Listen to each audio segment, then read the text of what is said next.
So ఈ కాలేజీకి సంబంధించిన వివరాలు చెప్పుకున్నట్లయితే 2007లో స్టార్ట్ చేశారని చెప్పాను. డెఫినెట్గా ఇది గ్రీన్ ఎనర్జీ, ఆర్టిఫిషియల్ ఇంటెలిజెన్స్, ఈ వెహికల్ కూడా అక్కడ రీసెర్చ్ డెవలప్ అయింది, డిజిటలైజేషన్ ఇదంతా కూడా ఉన్నాయి. బీటెక్ ప్రోగ్రామ్స్ ఉన్నాయి, ఐటీటీ ప్రోగ్రామ్స్ ఉన్నాయి, డ్యూల్ ప్రోగ్రామ్స్, అలాగే ఎంటెక్ ప్రోగ్రామ్స్, ఎంబీఏ ప్రోగ్రామ్స్ ఉన్నాయండి.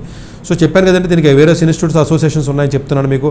Almost Sivasagar Assam energy institute నేను పర్సనల్గా కూడా విజిట్ చేశానండి అస్సాంలో ఉన్నప్పుడు. అట్లాగే అస్సాం అండ్ బెంగళూరు అండి, ఎనర్జీ ఇన్స్టిట్యూట్ బెంగళూరు, ఈ రెండింటితో కూడా వాళ్ళకి కనెక్షన్స్ ఉన్నాయి.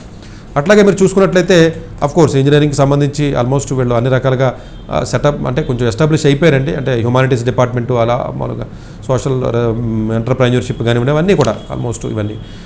సో మైనర్స్ మేజర్స్ మీరు చూసుకున్నట్లయితే ఇప్పుడు ఇక్కడ ఉన్నటువంటి ప్రత్యేకమైనటువంటి స్పెషల్ ఏంటంటే ప్రతి ఇంజనీరింగ్కి మైనర్ చేసుకునే ఆప్షన్ వాళ్ళు క్రియేట్ చేశారండి. ఇది అంటే మిగతా కాలేజీలో ఉన్నప్పటికీ కూడా ఇక్కడ మ్యాండేటరీ 100% మీరు ఆప్ట్ చేసుకోవచ్చు.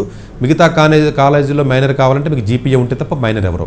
మీరు అనొచ్చు సార్ మిగతా కాలేజీలో కూడా మైనర్ ఇస్తున్నారు కదా, దానికి దీనికి డిఫరెన్స్ ఏంటని. కాదు, ఈ కాలేజీలో ఆల్మోస్ట్ మీరు అష్యూర్డ్ ఆప్ట్ చేయొచ్చు.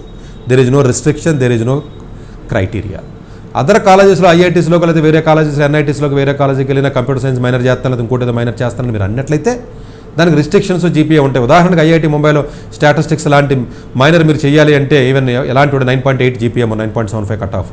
అంటే ఉదాహరణ చెప్తున్నాను, ఇలా రిస్ట్రిక్షన్స్ ఉంటాయి. సార్ నేను బ్రాంచ్ మారిపోతాను అయితే మైనర్లు చేసేస్తానని చాలామంది తెలియగల అపోహతో అనుకుంటారు తప్ప అది జీపీఎస్ కట్ ఆఫ్స్ ఉంటాయన్న విషయాన్ని మీరు మర్చిపోవద్దు.